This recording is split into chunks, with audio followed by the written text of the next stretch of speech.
नंदुरबार जिल्ह्यात बोगस सिमचा प्रकार जो आहे तो समोर आला आहे आणि त्याची व्याप्ती देखील मोठी आहे. आपल्यासोबत जिल्हा पोलीस अधीक्षक श्रवण दस्त सर आहेत. सर, काय एकंदरीत ही सगळ्यात मोठी कारवाई आतापर्यंतची फ्रॉड सिमची आहे? कशा पद्धतीने ही सगळा प्रकार घडला? नमस्कार.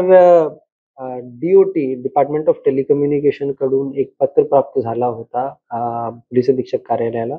त्यामध्ये काही POS मशीन्स ज्याच्याकडून सिम कार्ड वितरण होतो असे काही एजंट्स आहे ज्यांनी मोठ्या प्रमाणात जवळपास 400 ते 450 सिम कार्ड्स असे त्यांनी वितरण केले आणि त्या सर्व सिम कार्ड्स वेगवेगळे सायबर फ्रॉड्स आणि फ्रॉडुलंट ॲक्टिव्हिटीजमध्ये त्यांची तांत्रिक तपासणीमध्ये निदर्शनास आले.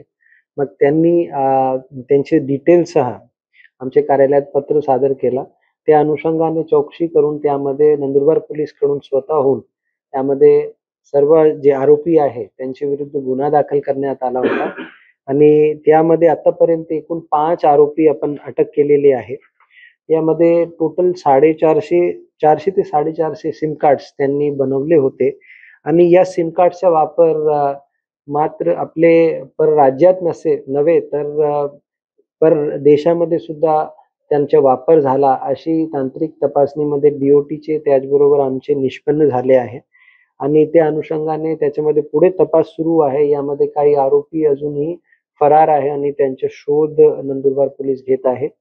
यामध्ये जे आरोपी होते त्यांनी जे गरीब माणूस असतात त्यांना 1000-2000 रुपयांच्या आमिष दाखवून पैशांच्या आमिष दाखवून त्यांच्याकडून त्यांच्या नावावरचा सिम कार्ड बनवून घेतला आणि काही केसेसमध्ये त्यांच्या नावावरचे बँक अकाउंट सुद्धा बनवून घेतले आणि असे एकंदरीत 400-450 सिम कार्ड्स त्यांनी बनवून वेगवेगळ्या ठिकाणी त्यांनी त्याचं वितरण केलं.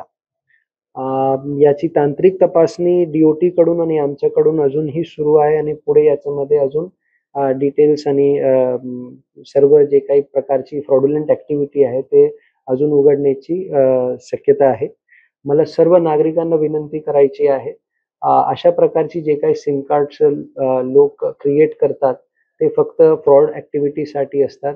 तर कोणी आपल्या नावाचे जे सिम कार्ड्स आहे किंवा आपल्या नावाचे बँक अकाउंट्स आहे त्याचे डिटेल्स, त्याची जे काही बँकची जे काही इन्फॉर्मेशन आहे, आपल्या सिम कार्डची जे काही इन्फॉर्मेशन आहे ते कोणी इतरांना शेअर करू नये, त्यांना देऊ नये वापरण्यासाठी किंवा रेंटवर देऊ नये, जेणेकरून उद्या त्यांच्यावर सुद्धा ज्यांच्या नावावर सिम कार्ड आहे त्यांना सुद्धा पुढे तपासामध्ये आरोपी करण्याची संभावना आहे. आणि या सर्व जे काही सिम कार्ड्स आहे ते प्राथमिक दृष्ट्या सर्व प्रकारचे cyber frauds, loan applications, betting applications यामध्ये वापरण्यात आलेले आहे.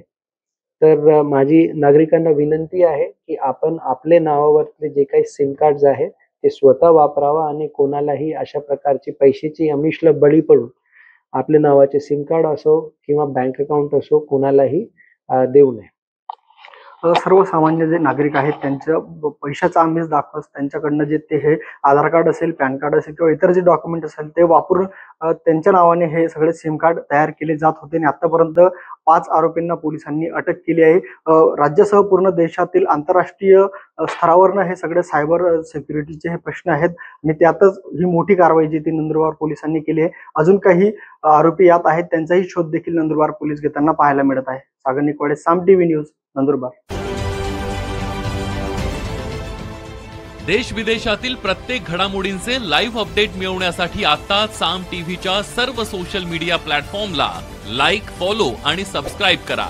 तसंच सर्व नोटिफिकेशनसाठी बेल आयकॉन प्रेस करायला विसरू नका.